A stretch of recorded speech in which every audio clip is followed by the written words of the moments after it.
42% reservation విషయంలో మళ్ళీ ఒకసారి అసెంబ్లీలో మొన్న జారీ చేసినటువంటి ఆర్డినెన్స్ను మంత్రివర్గం ఆమోదించి ఆ తర్వాత ఇవాళ అసెంబ్లీలో బిల్లు రూపంలో తీసుకురాబోతున్నట్టుగా క్యాబినెట్ మంత్రి పొన్నం ప్రభాకర్ గారు చెప్పడం జరిగింది. సో దాని ద్వారా ఏం జరుగుతుంది అయితే వాళ్ళు క్యాబినెట్లో నిర్ణయం తీసుకొని పెట్టబోతున్నారని చెప్పంగానే ఒక 2-3 బీసీ నాయకులు స్వాగతిస్తున్నాం, ఇంకా పాలాభిషేకాలు దాకా పోలే కానీ స్వాగతిస్తున్నాం దాకా ఆగిరు, చప్పట్లు స్వాగతిస్తున్నాం దాకానైతే వచ్చేసారు. ఇక రేపో మాపో మళ్ళీ అక్కడి నుంచి పిలుపు రాగానే మళ్ళీ బుక్కేలు పట్టుకొని ఉరుకుతారేమో నాకు అర్థం కాదు అడుగుతా ఉన్నా. కానీ సో ఏంది ఈ 42% రిజర్వేషన్ ఏంది? నిజంగా వీళ్ళు ఇచ్చేటువంటి జీవో ఏదైతే ఇస్తా అంటున్నారో ఈ జీవో ద్వారా 42% రిజర్వేషన్ వస్తుందా? ఎంతవరకు సాధ్యం ఉంది, ఎంతవరకు అసాధ్యం? సో గతంలో ఎప్పుడైనా జరిగిందా? ఉన్న ఆప్షన్స్ ఏంటి? వీటన్నిటి గురించి బీసీలు సరే నాయకుల కంటే కొంత ఒకరిద్దరికి తెలియకపోవచ్చు కానీ బీసీ ప్రజలకైతే తెలవాలి కదా ఏందనేది. అయితే 2018లో కేసీఆర్ ఏం చేసిందంటే ఆర్టికల్ 285A సవరించి మొత్తం రిజర్వేషన్లు 50% మించకూడదు అనేటువంటిది ఓ స్లాబ్ తీసుకొచ్చిండు. అంటే బీసీలకు ఉన్నటువంటి రిజర్వేషన్ను తగ్గించిండు. ఎవరు? కేసీఆర్.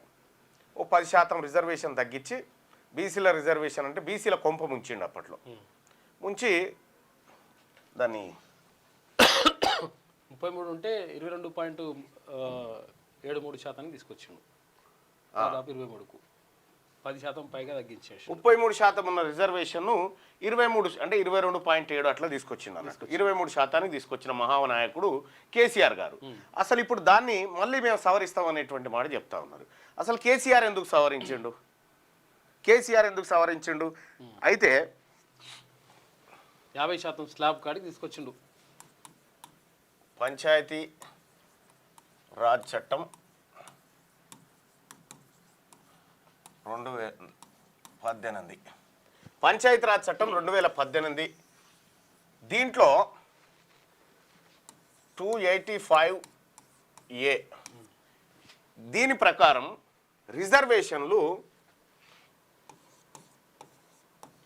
స్థానిక సంస్థల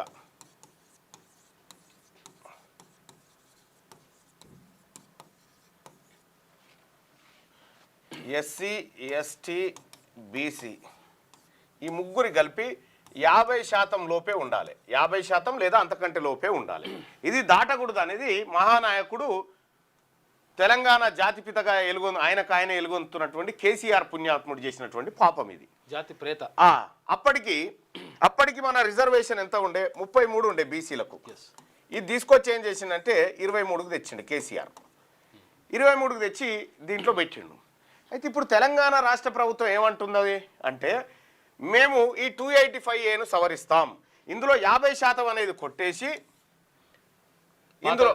ఇందులో నిబంధన లేకుండా చూస్తామనేది ఇప్పుడు జీవో జారీ చేస్తాం అట్లా అనేది రాష్ట్ర ప్రభుత్వం చెప్తున్నటువంటి మాట. ఇప్పుడు ఆర్డినెన్స్ ద్వారా బిల్లు పెడతామని చెప్తా ఉన్నాం. మరి దీని ద్వారా సాధ్యమా? దీని ద్వారా ఎంతవరకు సాధ్యమవుతుంది అంటే మీకు ఇది చెప్పే కంటే సరే ఇది చెప్పినాక కథ చెప్తా ఎట్లుంటుంది కథ అనేది. 50% సాధ్యమా? అయితే సుప్రీంకోర్టు నిబంధన ఒకటి ఉంది. సుప్రీంకోర్టు నిబంధనలు పెట్టింది. దాంట్లో 50% స్లాబ్ ట్రిపుల్ టెస్ట్ అని పెట్టింది. ట్రిపుల్ టెస్ట్కు లోబడి 50 ఈ ట్రిపుల్ టెస్ట్లో 3 టెస్టులు ఉంటాయి. అందులో ఒక టెస్ట్ ఏం చెప్తుందంటే రిజర్వేషన్లు ఎట్టి పరిస్థితుల్లో 50% మించకూడదు. 50% మించకూడదు.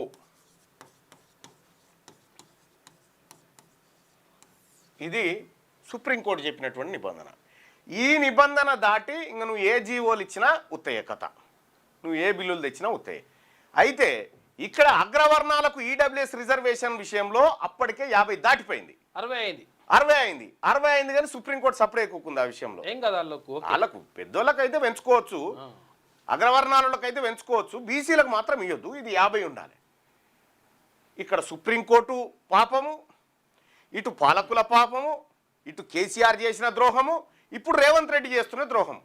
ఇవన్నీ కలగలిపితే బీసీల కథ. బీసీలకు శాపం. ఇప్పుడు వీళ్ళు జీవో జారీ చేయగానే వీళ్ళు వెంటనే హైకోర్టులో ఇదే అగ్రవర్ణాలు ఆల్రెడీ జానారెడ్డి తయారు చేసి పెట్టిండొచ్చు, కేసు ఎవరితోటి వేయించాలనేది వేస్తారు. ఇక ఈ జీవో జారీ చేయగానే కోర్టుకు పోతారు, కోర్టుకు పోగానే కోర్టు కొట్టేస్తుంది, మళ్ళీ సుప్రీంకోర్టు కురుకుతారు, మళ్ళీ సుప్రీంకోర్టు కురుకుతారు, మళ్ళీ సుప్రీంకోర్టు కాడికి పోగానే మళ్ళీ ట్రిపుల్ టెస్ట్ ముంగట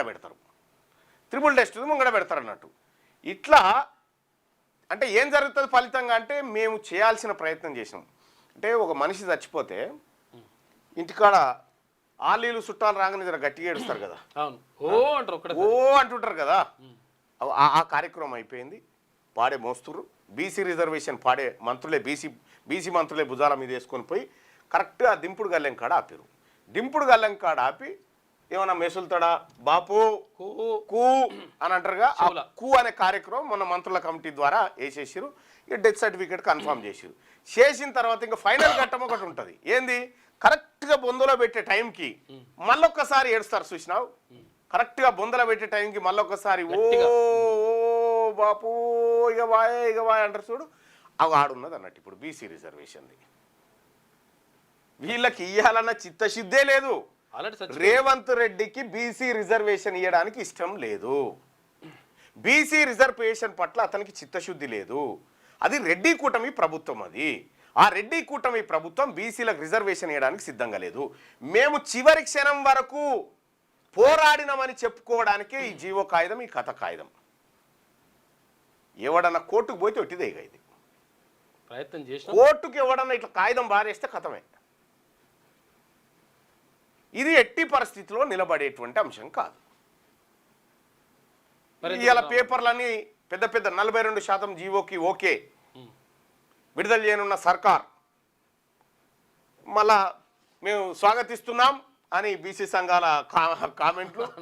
మళ్ళా కనీసము భారత రాజ్యాంగం ఏంది, సుప్రీంకోర్టు తీర్పేంది, ఎవరేం చెప్పినారు, ఏం జరుగుతుంది, ఏ అంశాలు అడ్డం వస్తాయి, ఏమీ లేదు. స్వాగతిస్తున్నాం, వ్యతిరేకిస్తున్నాం. నేను నాయకులకు కూడా చెప్తా ఉన్నా, మళ్ళీ చేసారు పాలాభిషేకాలు మొన్నట్లెక్క చేకూరిగా మళ్ళీ బుక్కగులాలు చల్లుకునేరు.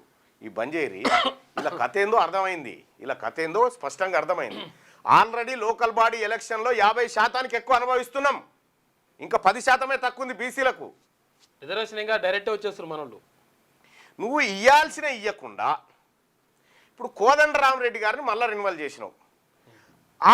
ఆ పోస్టు, ఆ ఎమ్మెల్సీ పోస్టు మా కంచె ఐలేయకో లేకపోతే మా బీసీ ప్రొఫెసర్ గా మురళీ మనోహర్ గారికో జీవితాంతం, జయశంకర్ సార్ తెలంగాణ కోసం జీవితాంతం ఎట్లయితే పోరాటం చేసిండో మురళీ మనోహర్ గారు కూడా జీవితాంతం పోరాటం చేసిండు దానికోసం, ఈ బీసీల కోసం చేస్తూనే ఉన్నాడు. గాయనకో ఇవ్వకుండా మళ్ళా రెడ్డి గారికి తీసుకుపోయి చేతులు ఉన్నదేమో రెడ్డి గారికి అప్పచెప్పి చేతులకు రాందేమో బీసీలకు, చేతులు లేనిదేమో బీసీలకు ఇస్తా అని వాగ్దానాలు ఇలా. తెలంగాణలో ఉన్నటువంటి బీసీలకు అన్యాయం చేయడం కోసం మాత్రమే ఈ ప్రభుత్వం ఉంది తప్ప న్యాయం చేయడం కోసం కాదు. ఇందులోకి ఎప్పుడైతే ముసలి జంబూకం జానారెడ్డి ఎంటర్ అయిండో అప్పటి నుంచే దీనికి సమాధి. జానారెడ్డి ఇప్పుడు కొత్తగా ఎంటర్ కాలే. ఒకప్పుడు బీసీలకు రిజర్వేషన్ పెంచుతామని చెప్పి పెంచే అవకాశం ఇస్తే ఓ మహిళను పెట్టి కేసు వేయించండి ఇదే జానారెడ్డి కోర్టులో. దాన్ని తగ్గించే దాని మీద కుట్ర చేసింది. జానారెడ్డి అనేటువంటి విషం, అది విషం పురుగు. ఆ మనిషి అటువంటి బీసీల మీద విషం కక్కేటువంటి మనిషి. సరే, నీ రాజకీయం, నీ కొడుకుల రాజకీయం, రేపు పొద్దుగాల బీసీలు తేలుస్తారులే. కానీ ఇక్కడ మా బీసీలకు జరుగుతున్నటువంటి అన్యాయం, ఇక్కడ రాష్ట్ర ప్రభుత్వం మళ్ళీ ఈ ట్రిపుల్ టెస్ట్ కాడికి రాగానే ఎల్లెంకల పడుతుంది. జరిగేది ఇదే. నిజంగా ఇప్పుడు ఏం చేయొచ్చు అంటే, ఇదేంది స్థానిక సంస్థలు కదా, ఇది స్థానిక సంస్థల అంశమే, ఇంకా విద్యా ఉద్యోగాలు కాదు. ఇంక ఇది అయితే స్థానిక సంస్థల అంశం కాకుండా ఈడబ్ల్యూఎస్ రిజర్వేషన్ తోటి మన రిజర్వేషన్లు 60% వచ్చినాయి. అంటే దాటినట్టే కదా, 50 దాటినట్టేగా స్లాబు. సుప్రీం చెప్పిన ట్రిపుల్ టెస్ట్ దాటినట్టే కదా. మరి ఎక్కడ దాటింది ఇది? విద్యా ఉద్యోగాలలో దాటింది. విద్యా ఉద్యోగాలలో బీసీలకు రిజర్వేషన్ పెంచుతూ జీవో ఇస్తే సుప్రీంకోర్టు ముఖాన్ని ఇసురు కొట్టొచ్చు. ఆల్రెడీ 60 దాటింది, కానీ ట్రిపుల్ టెస్ట్ ఏడు ఎప్పుడో పోయింది అని చెప్పి నిబంధన నువ్వే అనగదొక్కినావు అని చెప్పొచ్చు. కానీ ఇది చేస్తలేడు. చూడు, విద్యా ఉద్యోగాల కార్యక్రమం చేస్తలేడు, ఓన్లీ రాని స్థానిక సంస్థల గురించే మాట్లాడుతున్నాడు. ఇక రెండో విషయం ఏంటంటే, ఇదే 2023లో మహారాష్ట్ర ప్రభుత్వం తీసుకొచ్చిన ఇదే బీసీ రిజర్వేషన్ల జీవోను సుప్రీంకోర్టు కొట్టేసింది. మొన్ననే కొట్టేసింది. వాళ్ళు చేస్తానే ఆపుకుంటూ వచ్చారు. సో దాని పని చేసారు. మద్రాస్ కార్పొరేషన్కి ఒకసారి 5 ఏళ్ళు ఎన్నికలు జరగలే 2016లో అనుకుంటా. అంటే టైం అయిపోయిన తర్వాత 5 ఏళ్ళు జరగలే. మళ్ళా ఇక్కడ నిధులు ఆగిపోతున్నాయి. కేంద్రం నుంచి ఫీజు రియంబర్స్మెంట్ బకాయిలు పెండింగ్ ఉన్నాయి. 6,000 కోట్లు, 1,300 కోట్లు ఆరోగ్యశ్రీ బకాయిలు పెండింగ్ ఉన్నాయి. ఈ రాష్ట్ర ప్రభుత్వం కట్టాలి. ఆరోగ్యశ్రీ ఆరోగ్యశ్రీ బంద్ అట, రేపో మాపో. నిన్న నుంచే ఆరోగ్యశ్రీ సేవలు బంద్ దిగ్విజయంగా తెలంగాణ రాష్ట్రంలో. ఇక్కడ ఒంటె పెదవులకు నక్కాశ పడ్డట్టుగా మనల్ని రానికాడబెట్టి ఇప్పుడు ఈయన కోదండరామిరెడ్డి గారికి ఇచ్చినటువంటి ఎమ్మెల్సీ పదవి కంచైలయ్య గారికి ఇస్తే ఏ రాజ్యాంగం అడ్డుకోదు, ఏ సుప్రీంకోర్టు కూడా దాన్ని వ్యతిరేకించదు. కానీ అల్కగిచ్చేటి ఏమో ఆల్లోలకు ఏ ఇబ్బంది లేకుండా, మిగతా ఏమో బీసీలకు రాని చందమామ రావే జాబిల్లి రావే అని పిలుస్తూ ఉంటాడు అన్న. 42% రావే, కొండెక్కి రావే, 42% దేవే, బీసీలకి ఇయ్యవే. ఇక గింతే, చందమామ వచ్చేది లేదు, ఇల్లు ఇచ్చేది లేదు. పిలువనైతే పిలిచినాం కదనా, ఎంత మంచి జోలపాట బాణ్యమే. ఇక మీరు పంచుకోరు, మేము కష్టపడ్డందుకు మాకు ఓట్లు వేయరు. ఇప్పుడు ఇలా కార్యక్రమం అది. అందుకోసమే బీసీ ప్రజలారా, బీసీ పొలిటికల్ పార్టీ మరో 2-3 రోజుల్లో అనౌన్స్ చేయబోతా ఉన్నాం. లాంచింగ్ ఉంది. సో బీసీ ప్రజలారా, వీళ్ళ కుట్రలు, వీళ్ళ కుతంత్రాలు, ఈ అగ్రవర్ణ పార్టీల ఆలోచనలన్నీ స్పష్టంగా అర్థమైపోయినాయి. వీళ్ళు మనకేమీ చేయరనేది మనకు అర్థమైంది. కాబట్టి బీసీలు రాజకీయంగా అధికారంలోకి వస్తేనే మన బతుకులు మారుతాయి. మన బీసీ సర్పంచులు కావాలి, మన బీసీ వార్డు మెంబర్లు, బీసీ ఎంపీటీసీలు, జెడ్పీటీసీలు, కార్పొరేషన్ చైర్మన్లు, బీసీ జెడ్పీ చైర్మన్లు కావాలి, వైస్ చైర్మన్లు కావాలి, ఎమ్మెల్సీలు కావాలి, ఎమ్మెల్యేలు కావాలి, మంత్రులు కావాలి. ఇన్ని పదవులు ఈ బీసీల దగ్గరికి రావాల్సిందే. ఇది ఒక్కటే మార్గం. అవే వాళ్ళ దగ్గర పెట్టుకొని ఆడుతున్నారు కదా, అవేదో మన దగ్గర పెట్టుకొని ఆడదాం. ఈడబ్ల్యూఎస్ రిజర్వేషన్ కోత పెట్టాల్సిందే. 7-8% లేనోళ్ళు 10% రిజర్వేషన్ తీసుకుంటారు. 60% పైగా ఉన్నటువంటి బీసీలకు 42% ఇవ్వడానికి ఇలా నాటకాలు చూడరు ఎట్లున్నాయో. ఇది మహా ఉద్యమంగా మారింది బీసీ ఉద్యమం. ఇలా బీసీలంతా ఒక్కటై బీసీలు ఆత్మగౌరవం కోసం పోరాడుతూ ఉన్నారు. మారింది కాబట్టి ఇప్పుడు జూబ్లీ హిల్స్ లో బీసీని పెట్టేస్తారట. ఇప్పుడు బీసీ అభ్యర్థిని పెడతారట. ఇప్పుడు జూబ్లీ హిల్స్ ఉప ఎన్నికల అజారుద్దీన్ బీసీ, మా బీసీ బిడ్డ అన్ని ఎమ్మెల్సీ ఇచ్చేసారు. ఆయనకు ఎమ్మెల్సీ ఇచ్చి పక్కకు పెట్టిరు. ఆయనకు బీసీ ఇచ్చినాం కాబట్టి ఇది మళ్ళీ రెడ్డి గారిని తీస్తామని అనుకున్నారు. నో, మీరు బీసీకే ఇచ్చుకోరు. కానీ బీసీ జేఏసీ కూడా, బీసీ పార్టీ కూడా బీసీ అభ్యర్థిని పెట్టబోతుంది. అక్కడ కాంగ్రెస్ పార్టీ బీసీ అభ్యర్థి అయితే గెలిచి గాంధీ భవన్కి వస్తాడు, కానీ బీసీ భవన్కి ఎందుకు వస్తాడు? వాళ్ళు గాంధీ భవన్లో ఎంప్లాయీస్ అవుతారు. బీజేపీ కూడా బీసీ అభ్యర్థిని పెడితే బీజేపీ భవన్కి వస్తాడు. ఆయన గెలిస్తే బీసీల దగ్గరికి ఎందుకు వస్తాడు? వాళ్ళు చెప్పినట్టు వినాలి కదా. కాకిపిల్ల కాకి అవుతుంది, కోకిల ఎట్లయితుంది? కాకిపిల్ల కాకే, కోకిల కాదు. అందుకోసమే బీసీలారా, ఏ ఎన్నికలో అయినా ఖచ్చితంగా బీసీలు గెలవాలి. మన ఓట్లు మీ ఓట్లు అయితే వద్దాయా? దయచేసి మీరు పొరపాటున కూడా జర అద్దాలు సరి చేసుకొని మాకు వేయకుండా చూసుకోరు. మా పవిత్రమైన ఓట్లు మాకు సరిపోతాయి. మా ఎస్సీ, ఎస్టీ, బీసీ, మైనార్టీల ఓట్లు అద్భుతమైనటువంటి ఓటు బ్యాక్ ఉంది, అవి సరిపోతాయి మాకు. ఏం నాటకాలు, ఏం డ్రామాలు! మాకు పిడికెడు మెతుకులు పెట్టే కాడ గిన్ని డ్రామాలా?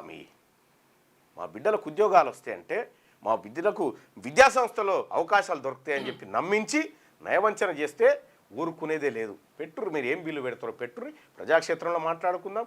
ఈ అసెంబ్లీ సమావేశాలు పెట్టింది కాళేశ్వరంలో అవినీతి జరిగింది, గోసి రిపోర్టు కోసం పెట్టినట్టుకుంది. బీసీ రిపోర్ట్ల కోసం ఏం కాదు గోసిది. కాబట్టి ఈ కార్యక్రమాలు జరుగుతూ ఉన్నాయి. ప్రజలారా అప్రమత్తంగా ఉండాలా. ఇప్పటికైనా నమ్ముతుర్రా మీరు? చెప్పురు పోని, నిజంగా రేవంత్ రెడ్డి బీసీలకు రిజర్వేషన్లు ఇస్తాడని మీరు నమ్ముతున్నారా? ఈ ఒపీనియన్లో పాల్గొనండి. ఫీజు రీంబర్స్మెంట్ బకాయిలు ఆడున్నాయి, అవి చేయరు. నిజంగా రేవంత్ రెడ్డి బీసీలకు 42% రిజర్వేషన్లు ఇస్తాడని మీరు నమ్ముతున్నారా? మీ ఒపీనియన్ తెలియజేయండి. అన్నా వాళ్ళు దొంగలు. జన్మదిన శుభాకాంక్షలు రవీందర్ అన్న. ఇవాళ మా PA Ravinder birthday. Happy birthday to you Ravi. Comment రూపంలో కూడా తెలియజేయండి. ముగ్గురు పిల్లలు ఉన్న వారు పోటీ చేయొచ్చా లేదా కొంచెం చెప్పండి. దాని మీద క్లారిటీ లేదు. ఎందుకంటే ముగ్గురు పిల్లలు ఎవరికి ఎక్కువ ఉంటారు? బీసీలలో ఎక్కువ ఉంటారు. బీసీల అవకాశాలు తగ్గియాలి కదా. ఇప్పుడు ముగ్గురు పిల్లల నిబంధన ఎత్తేస్తే ఎక్కువ మంది పోటీ చేసే ఛాన్స్ ఉంటుంది కదా. అమ్మో వీళ్ళు పోటీలు చేస్తారా, వీళ్ళని ఇక్కడే ఫిల్టర్ చేయాలని, ఇగో ఇట్లా అన్నట్టు ముగ్గురు పిల్లల నిబంధన ఎత్తేయాలని చెప్తుంటే దాని మీద లేదు, క్యాబినెట్లో చర్చ లేదు, ఎక్కడ లేదు.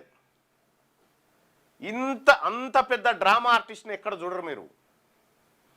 ఇప్పుడు రేవంత్ రెడ్డి గారి కథ ఎట్లుంటుందంటే, పరిస్థితులు ఆపోజిట్ పక్షాన ఉన్నాయనుకో, ఆపోజిట్ పోయి సిగ్గుందా గవర్నమెంట్కు, మాకు లేదయ్యా అని ఆయనే తిట్టుకుంటాడు అన్నట్టు. మాకు లేదయ్యా అని ఆయనే తిట్టుకుని, నువ్వు తిట్టకంటే ముందు ఆయన తిట్టుకుంటాడు అన్నట్టు. అరే ఆయనే తిట్టుకున్నారా భయ్, పెద్ద మనిషి తిట్టుకున్నాక మనకేంద్ర అనే ఫీలింగ్ కల్పిస్తాడు అన్నట్టు. అదంతా యాక్టింగే. స్థానిక సంస్థల ఎన్నికల్లో పోటీ చేసే వారికి ముగ్గురు పిల్లలని ఉన్న వారు పోటీ చేయొచ్చా లేదా ఇంకా క్లారిటీ రాలేదు. బీసీజేఎస్గా మేము డిమాండ్ చేస్తా ఉన్నాము, అయినా కూడా ఇప్పటి వరకు స్టడీ సపోర్ట్ లేదు రేవంత్ రెడ్డి దగ్గర. ఇట్లా ఇప్పుడు ముగ్గురు పిల్లల నిబంధన ఎత్తేస్తే బీసీలకు న్యాయం జరుగుతుంది కదా, ఎక్కువ మంది పోటీ చేసే ఛాన్స్ వస్తుంది కదా. ఆ ఛాన్స్ రానియకుంటూ అడ్డుకుంటున్నట్టు. ఇది ఇచ్చే కాడనేవో లేదు. ఈ నిబంధన ఎత్తేస్తే సుప్రీంకోర్టు ఏం అడ్డుకోదు, హైకోర్టు ఏం అడ్డుకోదు, కేంద్ర ప్రభుత్వం అడ్డంకులు ఏం లేవు. స్టేట్ గవర్నమెంట్ నిర్ణయం తీసుకోవచ్చు. ఈ స్టేట్ గవర్నమెంట్ నిర్ణయం తీసుకునే కాడనేమో తీసుకోడు, లేని దానికోసం మనకు సూటి పెట్టి చూపిస్తుంటుంది అన్నట్టు.